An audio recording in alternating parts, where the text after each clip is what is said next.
이장님, 법대로 처벌받는 게 소원이라고 당당하게 말씀하셨지요? 이제 겨우 시작입니다. 온 동네 사람들이 숨을 죽이며 지켜보고 있던 마을 회관 앞마당이었습니다.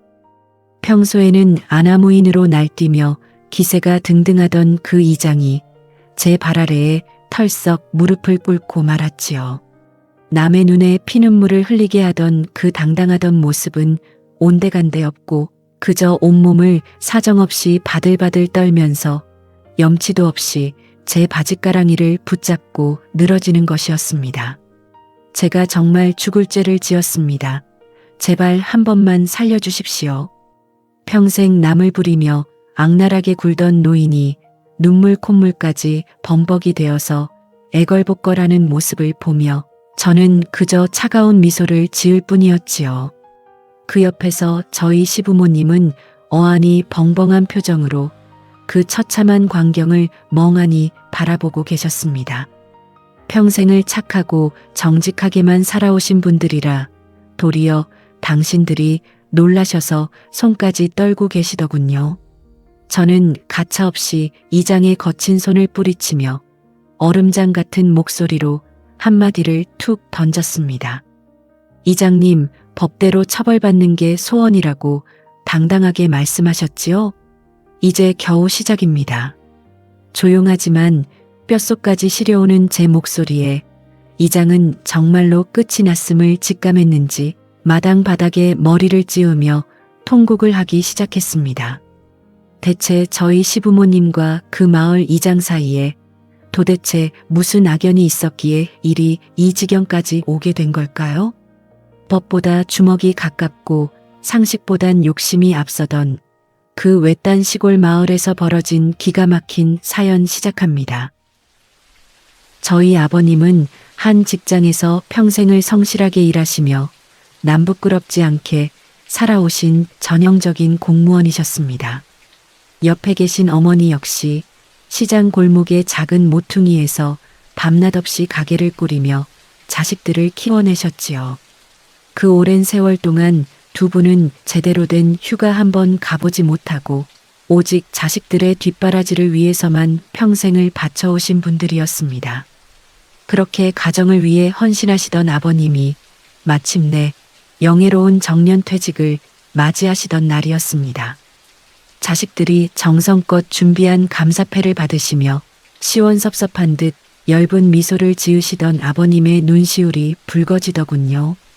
평생 바쁘게만 살았으니 이제는 공기 좋은 시골에 내려가서 흙도 만지고 상추도 심으며 조용히 늙어가고 싶구나. 아버님은 마음속 깊이 품고 계셨던 오랜 귀촌의 꿈을 자식들 앞에서 조심스럽게 꺼내놓으셨습니다. 삭막하고 답답한 도시의 아파트 생활을 다 정리하고 자연을 벗삼아 남은 여생을 평이 보내고 싶다는 말씀이셨지요.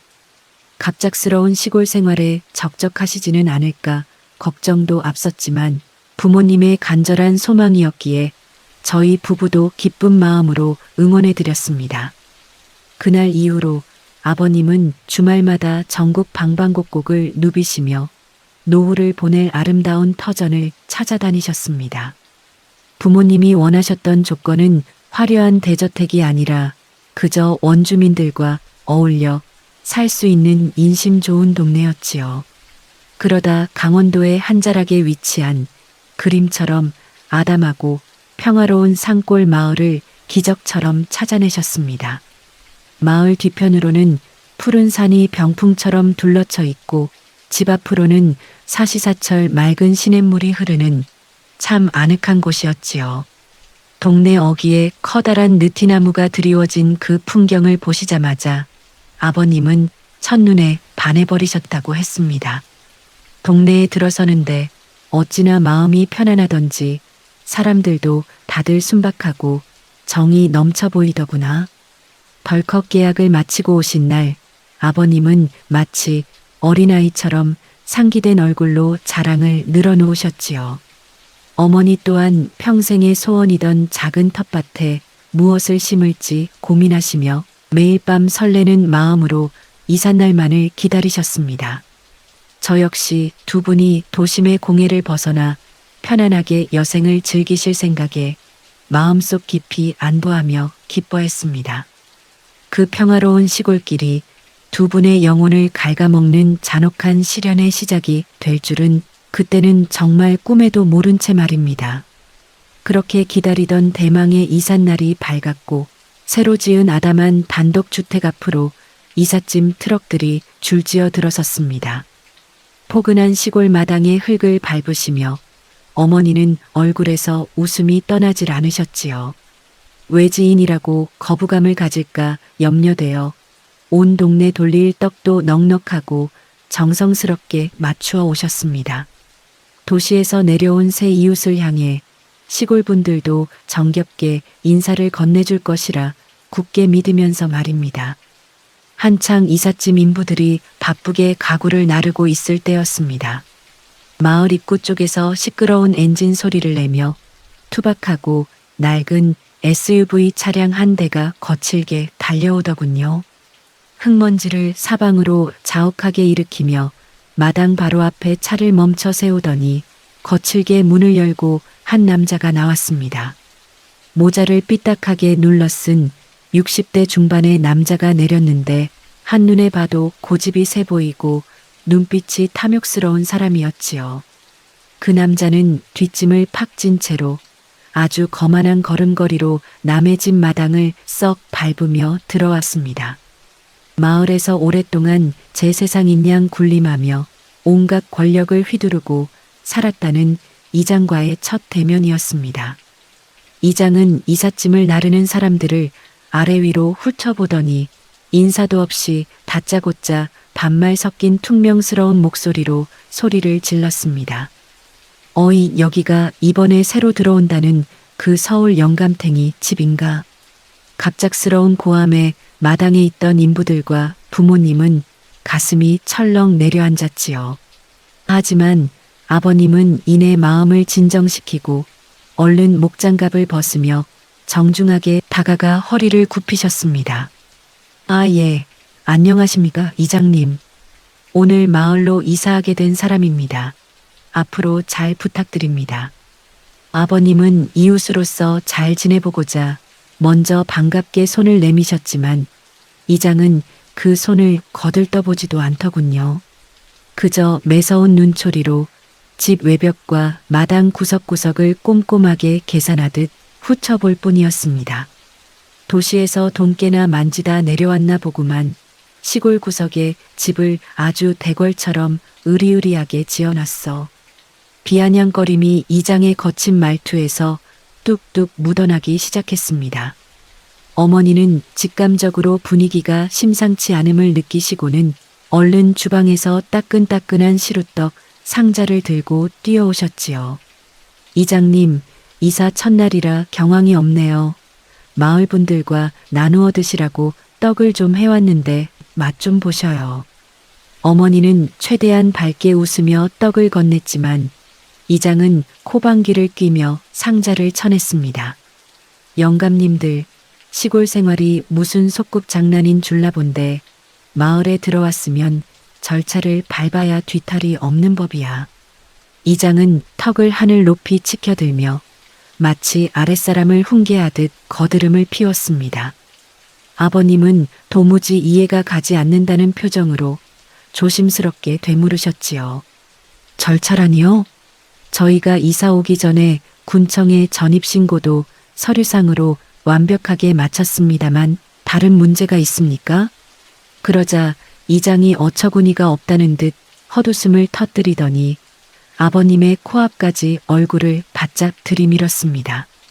여보세요.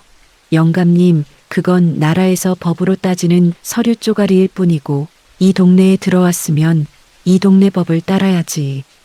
이 동네 법이라는 그 불길한 한마디에 부모님의 가슴은 무겁게 가라앉기 시작했습니다. 뉴스에서나 보던 지독한 시골 텃세라는 단어가 두 분의 머릿속을 하얗게 스쳐 지나간 것이지요. 이장은 보란듯이 담배 하나를 입에 물고 불을 붙이더니 연기를 부모님의 얼굴을 향해 무례하게 뿜어댔습니다. 굴러온 돌이 박힌 돌한테 대접을 받으려면 최소한의 정성은 보여야 도리일 거 아니야. 안 그래?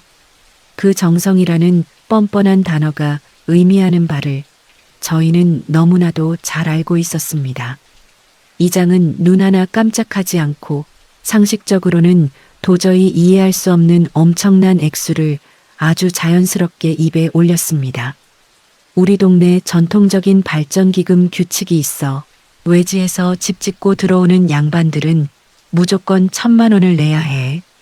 1,000만 원이라는 턱도 없는 액수를 듣는 순간 부모님은 귀를 의심하며 서로의 얼굴을 바라볼 뿐이었습니다. 아무리 마을 발전기금이라지만 1,000만 원이라니 그것은 상식을 벗어난 명백한 갈취요 횡포였지요. 아버님은 속이 타들어 가셨지만 첫날부터 분란을 만들고 싶지 않아 최대한 차분하게 사정을 설명하려 애쓰셨습니다. 이장님, 저희가 은퇴하고 내려온 처지에 1,000만 원이라는 돈은 너무 가혹합니다. 조금만 헤아려 주십시오. 정당하고 간곡한 아버님의 부탁에도 불구하고 이장의 얼굴은 순식간에 험악하게 일그러졌습니다. 뭐라고? 지금 내가 대낮에 남의 돈이라도 뺏는다는 소리야 뭐야? 내기 싫으면 당장 이삿짐 싸서 너희 동네로 꺼져. 이장은 핏대를 세우며 소리를 질렀고 급기야 인부들에게 당장 집 내리는 손을 멈추라며 행패를 부리기 시작했습니다. 이삿날 첫머리부터 큰 소동이 일어나자 노인네 둘은 가슴이 두근거려 숨도 제대로 쉬지 못한 채 얼어붙어 버렸지요. 소란스러운 소리에 주변에 살던 동네 주민들도 하나둘 기어나와 구경을 하기 시작했습니다. 하지만 이장의 보복이 무서운 탓인지 어느 누구 하나 다가와 말리거나 편을 들어주는 이가 없었지요. 그저 먼 발치에서 싸늘하고 무관심한 눈빛으로 구경만 할 뿐이었습니다. 이장은 피우던 담배꽁초를 아버님의 발밑에 툭 던져 짓밟으며 마지막으로 살벌한 경고를 날렸습니다. 좋은 말로 달랠 때 이번 주 안으로 내 통장에 정확히 1,000만 원 입금해놔. 만약 내 돈 안 들어오면 이 동네에서 물 한 모금은커녕 수만 번 편히 못 쉬게 만들어줄 테니까 그리 알아. 이장은 침을 퇴뱉고는 먼지를 일으키며 차를 몰고 순식간에 사라져버렸습니다. 그토록 원했던 평화롭고 따스한 시골에서의 첫날, 그렇게 부모님의 소박한 꿈 위로 잔혹하고 새까만 먹구름이 들이우기 시작했습니다. 이장이 거친 흙먼지를 남기고 떠난 마당에는 숨막히는 적막감만이 웅크리고 있었습니다. 어머니는 손에 쥐고 있던 시루떡 상자가 덜덜 떨릴 정도로 큰 충격을 받으신 채 굳어 계셨지요. 평생을 법 없이도 살 만큼 선량하게 살아오신 아버님 역시 하얗게 질린 얼굴로 깊은 한숨을 내쉬셨습니다. 이삿짐 인부들은 눈치를 보며 슬그머니 다시 짐을 나르기 시작했지만 이미 축제 같아야 할 이삿날의 기분은 산산조각이 난 후였습니다. 부모님은 자식들이 알면 괜한 걱정을 할까 싶어 그날 저녁 저희에게 전화해서는 그저 좋은 이웃들을 만났다며 거짓말을 하셨습니다. 수화기 너머로 들려오는 어머니의 목소리가 미세하게 떨리고 있다는 것을 미련한 저는 그때 알아채지 못했지요. 그렇게 불안한 첫날 밤이 지나고 이장이 통보했던 일주일의 시간이 흐르는 동안 부모님은 꼬박 밤을 지새우며 고민하셨다고 합니다. 아무리 생각해도 뚜렷한 명목도 없는 마을 발전기금 1,000만 원은 은퇴한 노인들에게 너무나도 큰 돈이었습니다. 무엇보다 평생을 공직에 계시며 부정부패를 멀리했던 아버님의 자존심이 그런 부당한 요구를 용납할 수 없으셨던 게지요. 결국 아버님은 이장의 요구를 단호하게 거절하기로 마음을 굳히셨습니다. 설마 대낮에 대한민국 땅에서 법도 없이 사람을 어떻게 하겠냐는 신락 같은 믿음이 있으셨던 겁니다. 하지만 그것은 순진하고 착한 도시 노인의 너무나 안일한 착각이었습니다. 돈이 입금되지 않자 기다렸다는 듯이 잔인한 보복이 시작되었습니다. 어느 날 아침 텃밭에 물을 주려고 마당 수도꼭지를 돌리던 어머니는 크크대는 메마른 소리만 날 뿐 물이 한 방울도 나오지 않는 것을 발견하셨지요. 이상하다 싶어 집안의 모든 수전을 다 틀어보았지만 야속하게도 물은 완전히 끊겨 있었습니다. 아버님이 다급하게 마당 구석에 있는 계량기함을 열어보았는데 누군가 고의로 밸브를 잠그고 자물쇠를 단단히 채워놓았더군요. 이 동네의 지하수 관정은 마을 자체 공사로 파놓은 것이라 관리를 맡은 이장의 소나기에 뇌선이 쥐어져 있었던 것입니다. 놀란 아버님이 이장에게 전화를 걸었지만 이장은 전화를 받자마자 비아냥거리는 웃음소리부터 흘렸습니다. 아, 서울 영감님, 왜 물이 안 나옵니까? 우리 마을 물은 발전기금을 낸 주민들만 마실 수 있는 귀한 물이라서 말이야. 돈은 아깝고 물은 마시고 싶고 아주 세상 편하게 살려고 그러네 그래. 이장은 당당하게 소리를 지르며 돈을 가져오기 전에는 절대로 물을 틀어주지 않겠다고 협박하더군요. 그뿐만이 아니었습니다. 부모님이 읍내에 나가 생수를 사오려고 차를 몰고 나섰을 때였습니다. 마을에서 큰 길로 나가는 유일한 좁은 진입로 한가운데에 커다란 경운기와 트랙터가 떡하니 길을 막아서고 있었지요. 운전석에는 이장의 친척이자 신복 노릇을 하던 동네 백수가 담배를 피우며 거만하게 삐딱하게 앉아 있었습니다. 아버님이 차에서 내려다가가 정중하게 길을 좀 비켜달라고 부탁을 드렸습니다. 하지만 그 사내는 아버님의 얼굴을 흘깃 보더니 들은 척도 하지 않고 침을 바닥에 뱉더군요. 경운기가 고장이 나서 꼼짝을 안 하네요. 억울하면 저기 이장님한테 가서 부품값이라도 좀 보태주시든가.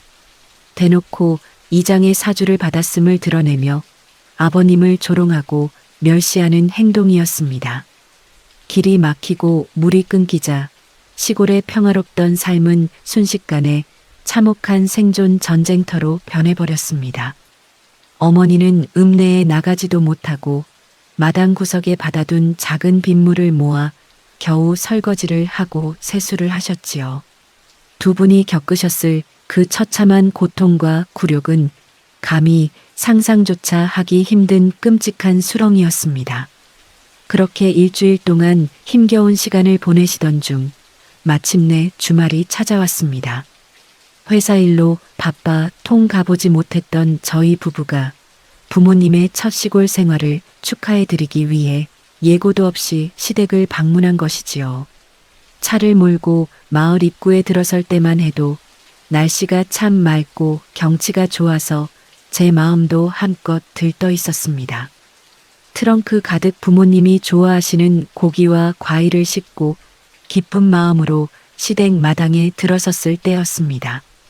집안에서 들려오는 묘한 인기척에 문을 열고 들어선 저는 눈앞에 펼쳐진 믿을 수 없는 광경에 그만 얼어붙고 말았습니다.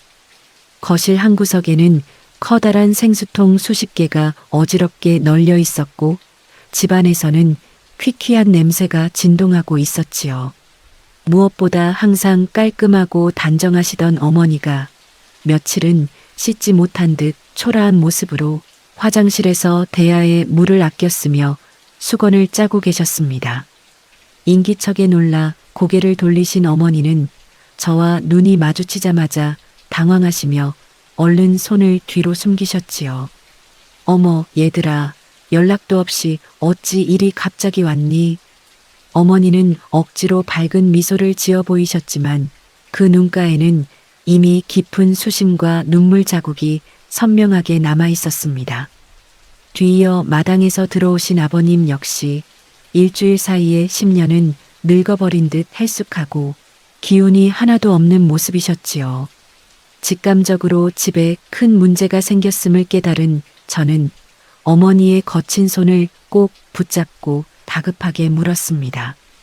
어머니, 이게 대체 무슨 일이에요? 집에서 왜 물이 안 나와요? 아버님, 얼굴은 또 왜 이렇게 상하셨어요? 제 집요한 질문에 두 분은 서로의 눈치만 보며 끝까지 입을 열지 않으려고 하셨습니다. 자식들이 알면 괜히 시골까지 내려와서 동네 사람들과 싸움이라도 날까봐 그 불이익을 온전히 당신들이 짊어지려 하신 게지요. 하지만 자식된 도리로 귀한 부모님이 이런 대접을 받고 계시는데 도저히 그냥 넘어갈 수가 없었습니다. 제가 계속해서 눈물을 흘리며 다그치자 결국 어머니는 참아왔던 서러움이 폭발하셨는지 제품에 안겨 가슴을 치며 엉엉 울음을 터뜨리셨습니다. 어머니의 입을 통해 흘러나온 이장의 악랄한 행포를 들으면 들을수록 제 가슴 속에서는 평생 느껴보지 못한 거대한 분노의 불길이 들불처럼 타오르기 시작했습니다. 감히 내 소중한 부모님에게 피눈물을 흘리게 한 그 인간을 절대로 용서할 수 없다는 단호한 다짐이 뇌리를 스쳤지요. 그때였습니다. 마당 쪽에서 쿵쾅거리는 무례한 발소리와 함께 다시 한번 이장의 그 기분 나쁜 목소리가 사방을 찢으며 들려왔습니다. 어이 서울 영감탱이, 오늘까지 돈 안 넣으면 내일부터는 아예 마당에 똥물이라도 확 부어버릴 테니까 그리 알아.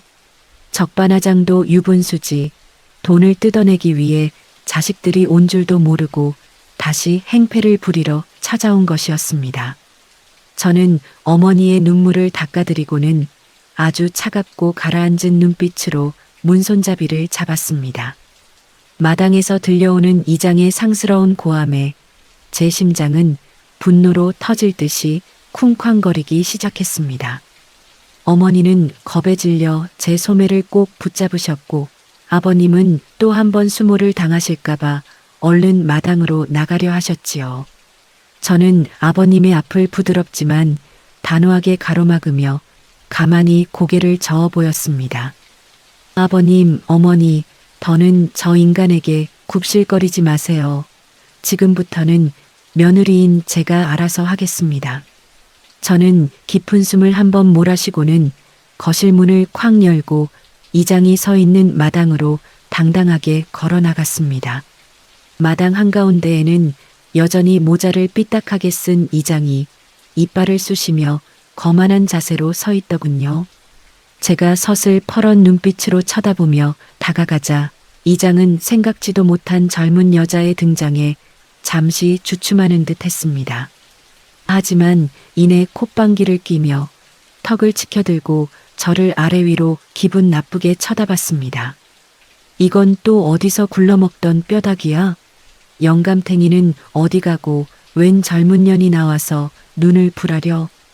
입에서 나오는 한마디 한마디가 참으로 천박하고 무례하기 짝이 없었습니다. 저는 손끝 하나 떨지 않고 이장의 눈을 똑바로 응시하며 차갑게 얼어붙은 목소리로 말했습니다. 당신이 이 마을 이장입니까? 나이도 드실 만큼 드신 분이 남의 집 마당에 와서 왜 행패를 부리는 겁니까? 제 당찬 기세에 이장은 기가 찬다는 듯 헛웃음을 터뜨리며 한 걸음 제 앞으로 다가왔습니다. 뭐라고? 당신 이 영감탱이 딸내미야 뭐야? 보아하니 도시에서 물 좀 먹은 모양인데 시골에 왔으면 시골법을 배워야지. 내가 이 마을의 이장이자 대장이야. 나한테 대들고 이 동네에서 무사히 살 수 있을 것 같아? 이장은 손가락질을 해대며 제 이마를 칠 듯이 험악하게 굴어댔습니다. 그 순간 집안에 계시던 아버님이 걱정스러운 얼굴로 뛰어나오셔서는 이장의 손을 붙잡고 애원하기 시작하셨지요. 아이고 이장님, 우리 애가 시골 사정을 잘 몰라서 실수를 했습니다. 제발 화를 푸십시오. 평생 공직에서 대접만 받으시던 아버님이 자식에게 화가 미칠까봐 이장 같은 인간에게 고개를 숙이는 모습을 보는데 제 가슴 속에서 피눈물이 솟구치는 것 같았습니다. 이장은 아버님이 비굴하게 나오자 신이 났는지 아버님의 어깨를 툭툭 치며 조롱하더군요. 영감님, 딸내미 교육을 이따위로 시키면 안 되지. 좋은 말로 할 때 오늘 당장 1,000만 원 입금하라고. 돈 안 들어오면 내일부터는 물 끊는 걸로 안 끝나. 저기 들어오는 길목을 아예 포클레인으로 파헤쳐버릴 테니까. 이장의 아나무인 격인 협박을 들으며 제 머릿속은 오히려 얼음물처럼 차갑고 맑아졌습니다. 이런 인간에게는 감정적으로 소리를 지르거나 억울하다고 눈물을 흘려봐야 아무런 소용이 없다는 것을 본능적으로 깨달은 게지요. 악랄한 사람을 잡으려면 철저하게 덫을 놓고 숨통을 조여야 하는 법입니다. 저는 아버님을 제 뒤로 조심스럽게 모시고는 이장을 향해 아주 온화하고 부드러운 미소를 지어 보였습니다. 그 갑작스러운 미소에 이장은 도리어 당황한 듯 눈을 가늘게 뜨고 저를 바라보았지요. 이장님, 저희 시부모님이 법을 잘 지키시는 분들이라 시골의 전통적인 관례를 잘 몰랐던 모양입니다. 1,000만 원이라는 큰 돈을 그냥 드릴 수는 없고 마을 발전기금 영수증과 정식 장부를 보여주시면 법인 계좌로 정식 입금해 드리겠습니다. 제 차분한 제안에 이장의 눈동자가 순간적으로 크게 흔들리는 것을 저는 절대로 놓치지 않았습니다. 영수증과 장부라는 말에 이장은 꿀먹은 벙어리처럼 먼 산을 보더니 이내 핏대를 세우며 고함을 치기 시작했습니다. 무슨 영수증 같은 소리하고 자빠졌네. 시골 동네에 그딴 서류가 어디 있어? 내 개인 통장으로 넣으면 되는 거야. 장부도 없고 증빙도 없이 그저 개인 주머니로 돈을 채우려 했다는 사실을 이장 스스로 동네방네 자백한 꼴이었습니다. 저는 속으로 회심의 미소를 지었지만 겉으로는 여전히 정중한 태도를 유지하며 말했습니다. 장부도 없고 영수증도 발행이 안 되는 돈이었군요. 잘 알겠습니다. 그럼 저희도 생각할 시간이 필요하니 오늘은 이만 돌아가 주시지요. 이장은 제 냉정함에 기가 질렸는지 씩씩거리며 침을 퇴뱉고는 SUV 차량으로 걸어갔습니다. 차에 올라타서도 창문을 내리고 두고 봐라. 이번 주 안에 피눈물을 흘리게 해줄 테니까. 라며 악담을 퍼붓고는 가버리더군요. 이장이 떠난 뒤 마당에는 아버님과 어머니의 깊은 한숨소리만이 가득했습니다. 아가, 미안하구나. 자식들 걱정 안 시키려고 했는데 결국 이런 꼴을 보이고 말았네. 어머니는 제 손을 잡고 미안함에 어쩔 줄 몰라 하셨지만 저는 오히려 어머니의 거친 손을 따뜻하게 감싸 안았습니다. 어머니, 아버님, 절대 기죽지 마세요. 저 인간이 저지른 짓들, 제가 반드시 죗값을 치르게 만들 겁니다. 시골이라고 법이 없는 게 아니에요. 저 무식하고 탐욕스러운 노인을 어떻게 무릎 꿇리는지 며느리인 제가 똑똑히 보여드릴게요. 제 단호한 다짐에 부모님은 조금은 안심하신 듯 눈가를 훔치며 고개를 끄덕이셨습니다. 집으로 돌아오는 길, 제 머릿속은 오직 그 이장이라는 인간의 숨통을 어떻게 끊어놓을지에 대한 계획으로 가득 찼습니다. 도시에서 기획 업무를 담당하며 온갖 거친 경영 일선에서 기획과 조사를 도맡아왔던 저였습니다. 법을 비웃고 노인들을 괴롭히는 시골 구석의 독재자 하나 처리하는 것은 시간 문제일 뿐이었지요. 저는 차를 세우고 핸드폰을 꺼내 아는 지인 중 가장 유능한 부동산 전문 변호사와 감사실 인맥들에게 연락을 돌리기 시작했습니다. 내 가족의 눈에 눈물 나게 한 대가가 얼마나 혹독하고 잔인한지 뼛속 깊이 새겨줄 생각이었습니다.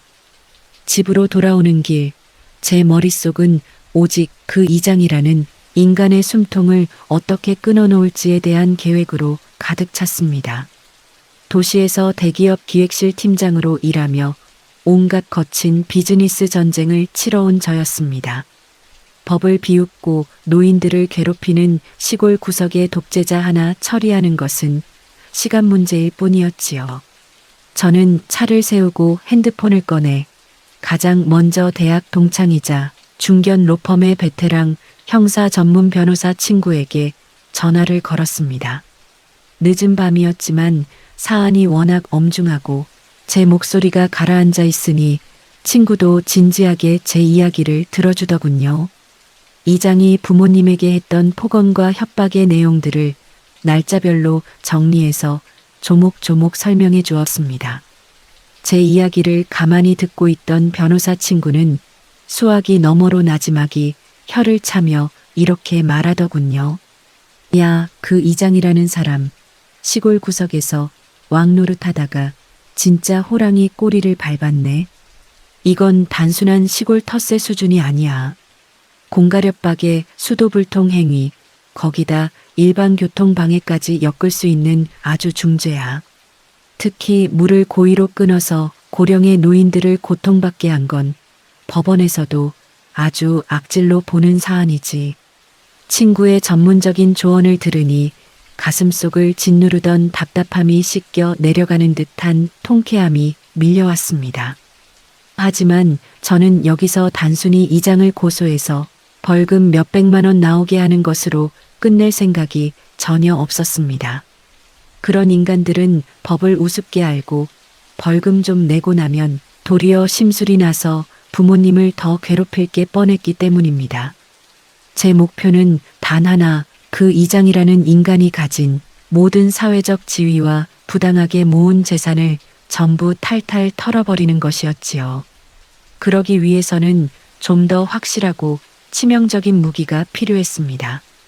서울 집으로 돌아오자마자 저는 가방을 던져두고 서재로 들어가 컴퓨터 전원을 켰습니다. 우선 가장 먼저 확인해야 할 것은 부모님이 새로 지으신 시골집 주변의 정확한 토지 대장과 지적도였습니다. 이장이 무슨 권리로 물을 끊고 진입로를 경운기로 막아서며 협박을 일삼는지 법적인 근거를 확인해야 했기 때문입니다. 인터넷 토지정보 시스템에 접속하여 해당 마을의 지적도를 꼼꼼하게 내려받아 대조해 보았지요. 그렇게 몇 시간 동안 서류들을 분석하던 중 제 입가에 차가운 미소가 슬며시 번졌습니다. 이장이 그토록 큰 소리치며 부모님을 위협하던 무기들이 사실은 전부 불법이었다는 결정적인 증거가 눈앞에 드러난 것입니다. 아버님이 차를 몰고 나갈 때마다 백수 녀석을 시켜 경운기로 가로막았던 그 좁은 진입로는 이장의 사유지가 아니라 국가 소유의 엄연한 공도였습니다. 지자체에서 관리하는 공공도로를 이장이라는 직위를 이용해 마치 제 개인 땅인 양 외지인들을 협박하는 수단으로 써온 게지요. 형법상 일반 교통방해에 해당하는 명백한 범죄 행위를 그 인간은 대낮에 당당하게 저지르고 있었던 것입니다. 더욱 기가 막힌 사실은 부모님의 숨통을 쥐고 흔들던 마을 공동 지하수수도 밸브였습니다. 마을 공동 지하수 관정시설이 설치된 그 땅의 지번을 조회해보니 그곳은 이장의 땅도 마을 공동의 땅도 아닌 엄연한 국유지였습니다. 정부 보조금을 지원받아 마을 주민 전체를 위해 설치된 공공관정시설을 이장 혼자서 열쇠를 채우고 권력인 양 휘두르고 있었던 것이지요. 나라의 재산을 무단으로 점용하고 그것을 볼모로 삼아 외지인에게 거금을 갈취하려 했다니 기가 차서 헛웃음만 나왔습니다. 다음 날 저는 회사에 며칠간 연차를 내고 가방에 노트북과 소형 녹음기를 챙겨 넣었습니다. 그리고 부모님 몰래 다시 한번 그 강원도 산골 마을로 조용히 차를 몰았습니다. 마을에 직접 들어가서 이장에게 말 못할 고통을 당하며 억울하게 살아온 또 다른 피해자들을 찾아내기 위함이었습니다. 마을 어귀에 차를 멀찍이 세워두고 걸어 들어가는데 마침 동네 작은 구멍가게 평상에 노인 몇 분이 모여 앉아 계시는 게 보였습니다. 저는 숨을 깊게 고르고 얼굴에 가장 싹싹하고 선량한 며느리의 미소를 지으며 그분들에게 다가갔습니다. 읍내에서 미리 사온 시원한 음료수 한 박스를 평상 위에 조심스럽게 내려놓으며 인사를 드렸습니다. 어르신들, 날이 참 더운데 고생이 많으셔요. 저기 새로 이사 온 서울 영감님 댁 며느리입니다. 제 정중한 인사와 부모님의 이름을 들으시자마자 노인분들의 얼굴에 순간적으로 당황한 기색이 스쳐 지나갔습니다. 몇몇 분은 은근슬쩍 고개를 돌리며 제 눈을 피하셨고 평상 분위기는 순식간에 차갑게 가라앉아 버렸지요. 이장의 서슬 퍼런 권력과 보복이 얼마나 무서웠으면 그저 며느리라는 말 한마디에 이토록 몸을 사리실까 싶어 마음이 씁쓸했습니다. 하지만 저는 포기할 생각이 전혀 없었기에 가장 나이가 지긋해 보이시는 할머니 곁으로 다가가 앉았지요. 어르신들, 저희 시부모님이 이 동네가 참 아름답고 인심이 좋다고 하셔서 전 재산을 털어내려 오셨거든요. 그런데 이사 첫날부터 물도 안 나오고 길도 막혀서 며칠째 씻지도 못하고 빗물을 받아 쓰고 계셔요. 가슴이 너무 아파서 그러는데 도대체 저희 부모님이 이 동네에 무슨 큰 죄라도 지으신 건가요? 제가 눈시울을 붉히며 간곡하게 서러움을 토로하자 가만히 듣고 계시던 한 할머니의 눈빛이 흔들리기 시작했습니다. 할머니는 사방을 두리번거리며 이장의 눈에 띄지 않을까 눈치를 보시더니 이내 깊은 한숨을 푹 내쉬시며 제 손을 슬그머니 맞잡고 기어들어가는 목소리로 입을 여셨습니다. 에휴, 새댁이 무슨 죄가 있겠어. 그 서울 영감님 내외도 참 양반 같고 좋은 분들이더만. 근데 이 동네는 저 이장 놈 눈밖에 나면 사람 대접받고 살기가 힘든 곳이야. 할머니의 조심스러운 고백을 시작으로 평상에 앉아 계시던 다른 어르신들도 참아왔던 이야기들을 조심스럽게 털어놓기 시작하셨습니다. 그 이장이라는 인간은 부모님에게 그랬던 것처럼 지난 몇 년 동안 이 마을로 들어오려던 수많은 외지인에게 똑같은 수법으로 돈을 뜯어왔던 것입니다.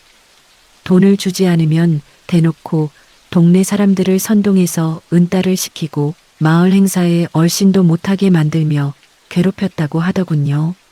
실제로 2년 전에는 어떤 퇴직 교사 부부가 전원 생활을 꿈꾸며 내려왔다가 이장의 지독한 텃세와 협박을 견디지 못하고 전 재산을 날리다시피 하며 도망치듯 이사를 떠났다고 했습니다. 더욱 기가 막힌 것은 외지인들뿐만 아니라 이 마을의 원주민 노인들까지 이장의 주머니를 채우는 도구로 이용당하고 있었다는 사실이었습니다.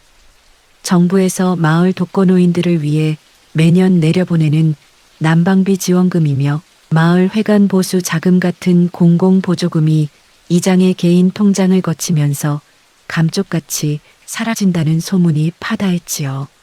노인분들은 그를 잘 모르고 세상 물정에 어둡다 보니 이장이 서류를 가져와 도장을 찍으라고 하면 그저 믿고 찍어줄 수밖에 없었던 것입니다. 우리 같은 늙은이들이 뭘 알겠어. 그저 이장놈이 시키는 대로 도장 찍어주면 나라에서 나오는 돈을 저놈이 다 주물럭거리는 거지. 한 할아버지는 억울함에 손을 부르르 떠시며 이장의 횡포를 고발하셨습니다. 노인분들의 생생한 증언이 흘러나오는 동안 제 가방 속 소형 녹음기는 그 모든 추악한 기록들을 단 한마디도 놓치지 않고 차곡차곡 담아내고 있었습니다. 증언을 다 수집한 저는 어르신들의 손을 꼭 잡으며 절대로 이장에게 제가 다녀간 사실을 말하지 말아달라고 신신당부했습니다. 그리고 마을을 걸어 나오며 녹음기를 꺼내 파일이 제대로 저장되었는지 확인했지요. 서울로 돌아온 그날 밤 저는 다시 서재에 앉아 노트북을 펼쳤습니다.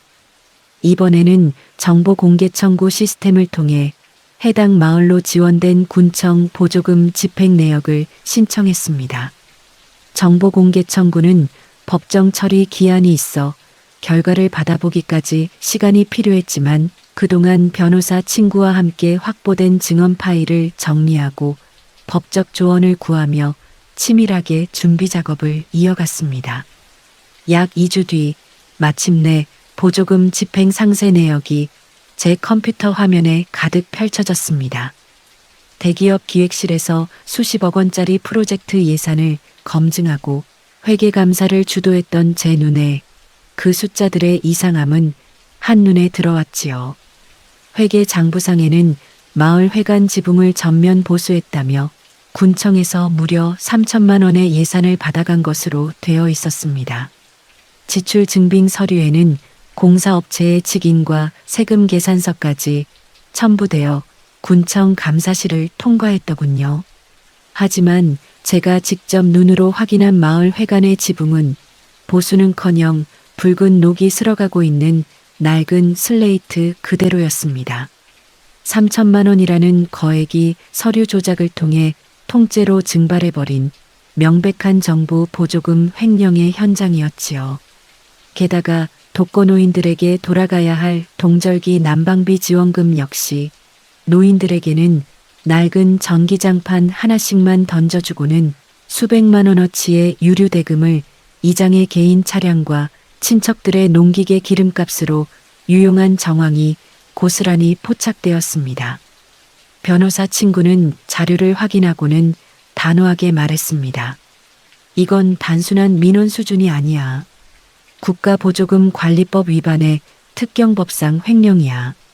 이 정도 금액이면 실형도 가능한 중죄야. 저는 발견한 횡령 내역들을 날짜별, 금액별로 일목요연하게 정리하고 여기에 이장이 부모님 마당 앞 공도를 무단으로 가로막았던 체증 사진, 물을 끊고 노인들을 협박한 내용을 꼼꼼하게 챙겼습니다. 아울러 변호사 친구를 통해 지적도와 토지대장을 정밀 분석한 결과 또 하나의 충격적인 사실이 드러났습니다. 이장이 내 땅을 밟지 않고는 이 동네에서 농사도 못 짓는다며 원주민들을 협박하던 그 넓은 농지 중 상당수가 사실은 이장의 개인 소유가 아니었습니다. 마을을 흐르는 시냇가, 주변의 비옥한 군유지와 국유지를 이장이라는 직위를 이용해 수십 년 동안 아무런 대가도 내지 않고 무단으로 점용해 온 것이었지요. 심지어 이장이 지어놓은 창고 건물의 절반 이상이 국가 소유의 하천 부지를 불법으로 침범하여 건축된 상태였습니다.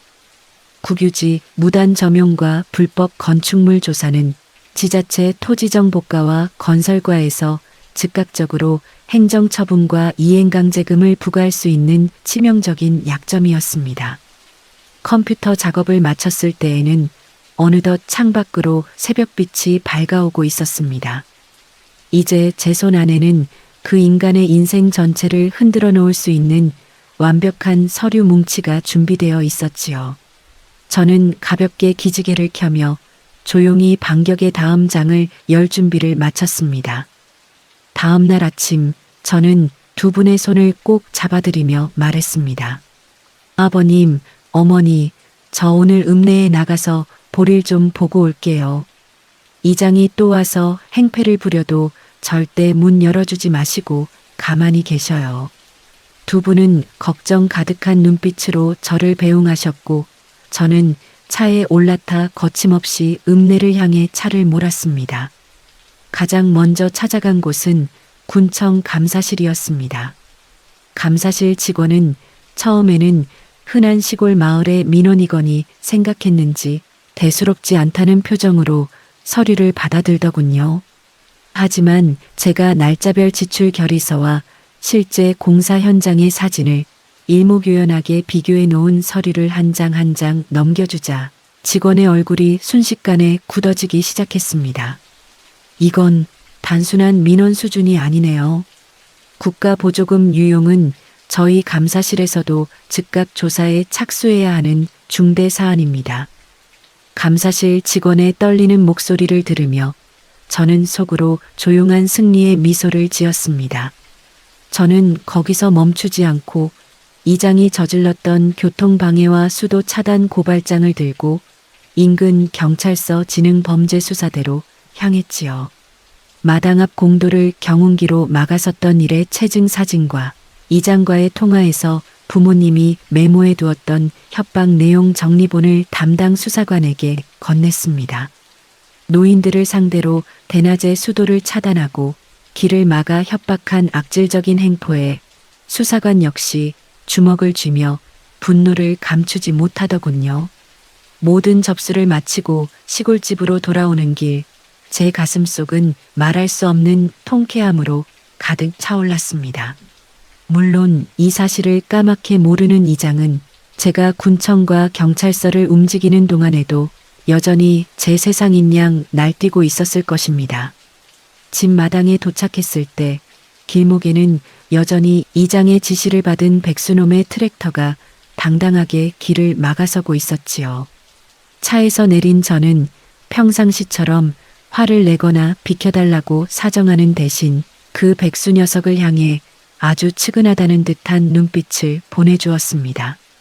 아저씨, 이장이 시킨다고 무작정 남의 길 막아서고 있으면 본인도 공범으로 조사받는다는 걸 정말 모르시나 봐요? 제 차갑고도 여유로운 경고에 백수놈은 담배를 뱉으려다 말고 멍하니 저를 바라보며 마른 침을 삼키더군요. 집 안으로 들어서자 부모님은 제가 읍내에서 큰 사고라도 치고 온 것은 아닌가 싶어 안절부절 못하고 계셨습니다. 저는 어머니의 어깨를 따뜻하게 감싸 안으며 컴퓨터 화면에 띄워진 고발장 접수증을 보여드렸지요. 어머니, 이제 저 인간이 버려놓은 그 추악한 왕국이 무너질 날이 머지 않았어요. 법을 무서워하지 않고 날뛰던 인간이 법 앞에서 어떻게 되는지 이제 눈으로 똑똑히 보시게 될 겁니다. 제 단호한 목소리에 시골집의 무겁던 공기가 비로소 조금씩 거치기 시작하는 듯 했습니다. 고발장을 접수하고 수사가 진행되는 동안 이장은 자신이 얼마나 깊은 수렁에 발을 담그고 있는지 전혀 깨닫지 못하는 눈치였습니다. 오히려 경찰 조사를 한 차례 받고 귀가한 뒤로는 도끼가 오를 대로 올라 마을 방송 마이크를 잡고 노인들을 선동하기 시작했지요. 수사 결과가 나오기까지는 일정한 시간이 필요했고 그 틈을 이용해 이장은 마지막 발악을 시작한 것이었습니다. 주민 여러분, 지금 서울에서 내려온 외지인 연놈들이 우리 마을의 전통을 무시하고 이장인 저를 가짜 서리로 고발해서 동네를 풍비박산 내고 있습니다. 스피커를 통해 쩌렁쩌렁 울려 퍼지는 이장의 뻔뻔한 목소리를 들으며 제 눈빛은 다시 한번 굳어 들어갔습니다. 이장은 마을 노인들을 하나하나 찾아다니며 자신이 처벌받게 되면 동네 사람들이 받아가던 농가 보조금까지 전부 끊기게 된다며 비열한 거짓말로 협박을 일삼았지요. 세상 물정의 어두운 시골 노인들은 이장의 감언이설에 속아 넘어가 순식간에 저희 부모님을 마을을 망치는 원흉으로 몰아가기 시작했습니다. 당장 다음 날부터 잔인한 동네 왕따가 시작되었지요. 어머니가 인사를 건네도 동네 할머니들은 고개를 돌렸고 아버님이 평상 곁을 지나갈 때면 대놓고 들으라는 듯 면박을 주었습니다. 아가, 우리가 그냥 1,000만 원을 주고 말 걸 그랬다. 동네 사람들 눈총이 무서워서 마당 밖을 나갈 수가 없구나. 어머니는 방구석에서 눈물을 훔치셨고 아버님은 애써 담배만 태우시며 타들어가는 속을 달래셨지요. 부모님의 꺾인 어깨를 보며 오히려 빨리 마무리 지어야겠다는 결의가 차올랐습니다. 저는 두 분의 손을 꼭 쥐어드리며 낮게 가라앉은 목소리로 말했지요.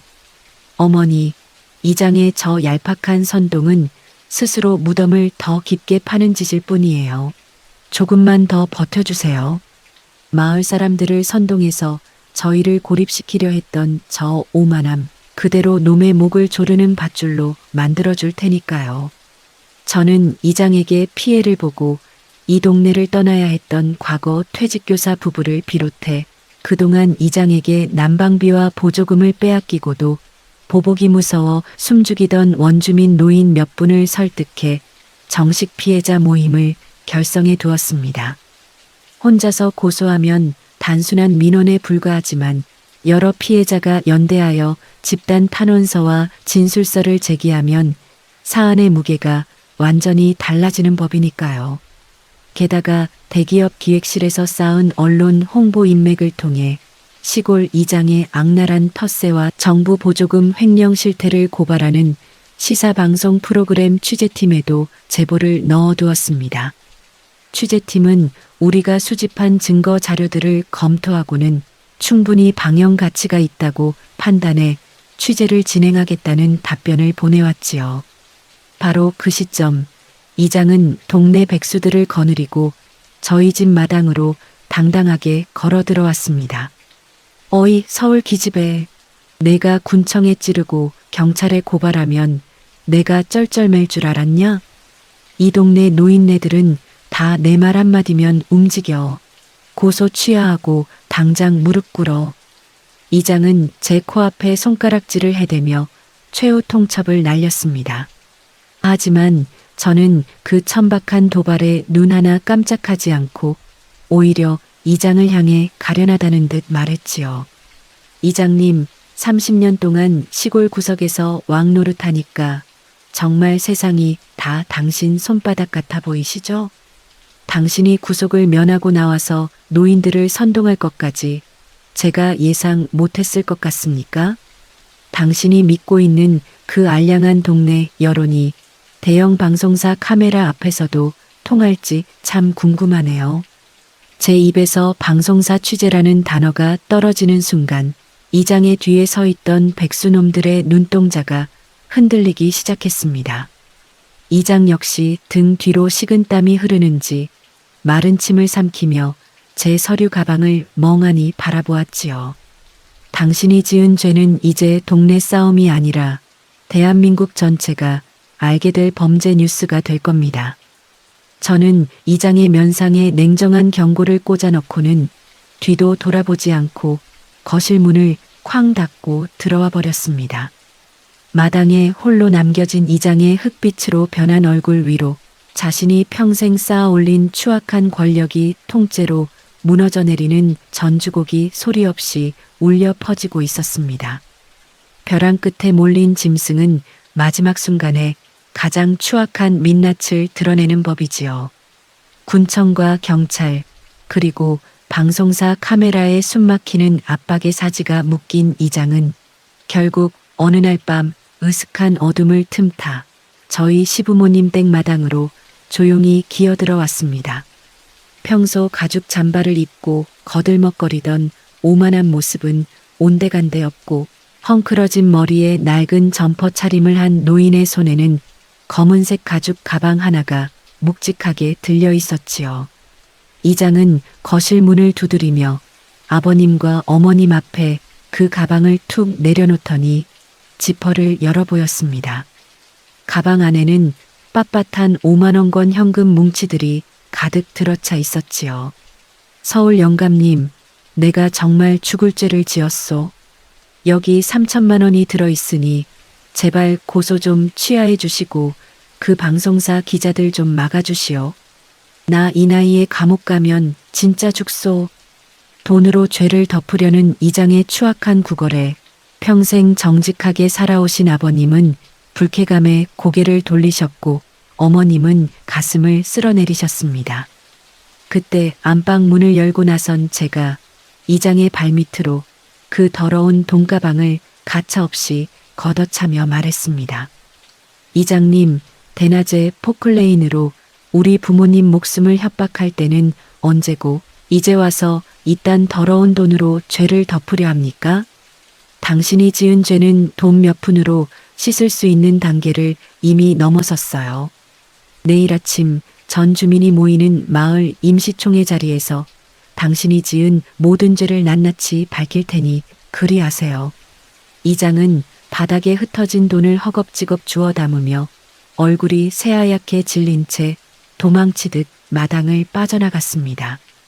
그날 밤 이장의 신복이었던 백수놈이 으슥한 어둠을 틈타 제 차 옆으로 슬그머니 다가왔습니다.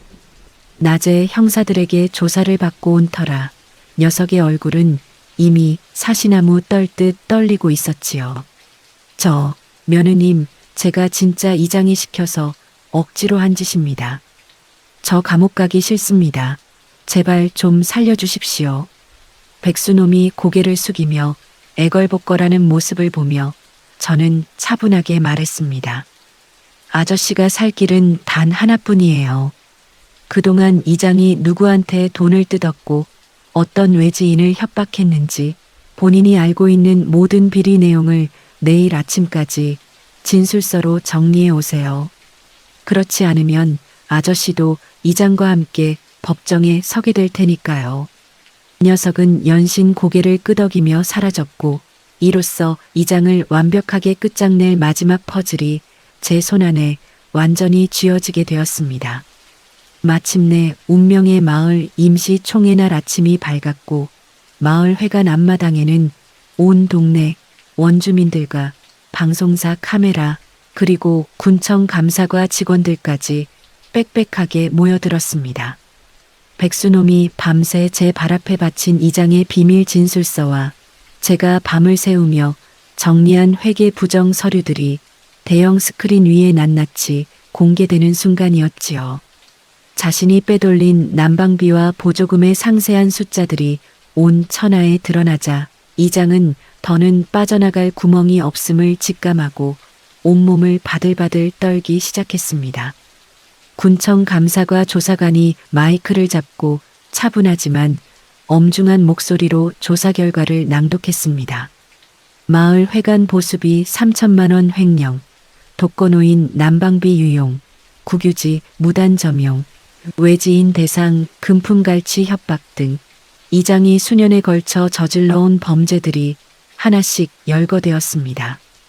그 엄중한 선언 앞에서 수십 년간 이 마을의 법이자 왕이라 자처하던 이장은 완전히 무너졌습니다.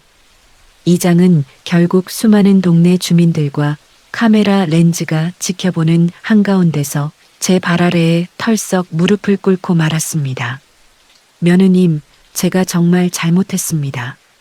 제발 한 번만 살려주십시오. 영감님, 한 동네 정을 봐서라도 제발 목숨만은 살려주세요. 바닥에 머리를 찌우며 엉엉 통곡하는 이장의 추악한 눈물을 보며 저는 가라앉은 미소와 함께 형사들을 향해 고개를 끄덕였습니다. 이장님, 법대로 처벌받는 게 소원이라고 당당하게 말씀하셨지요? 이제 겨우 시작입니다. 제 조용하고 단단한 한마디와 함께 형사들이 이장의 팔을 잡았습니다. 법의 엄중한 심판을 받으며 경찰차로 연행되는 이장의 뒷모습을 보며 마침내 온 마을 주민들은 통쾌한 박수와 함성을 터뜨렸지요. 악랄한 독재자가 떠난 마을에는 비로소 참된 평화와 따스한 인심이 다시 찾아왔습니다.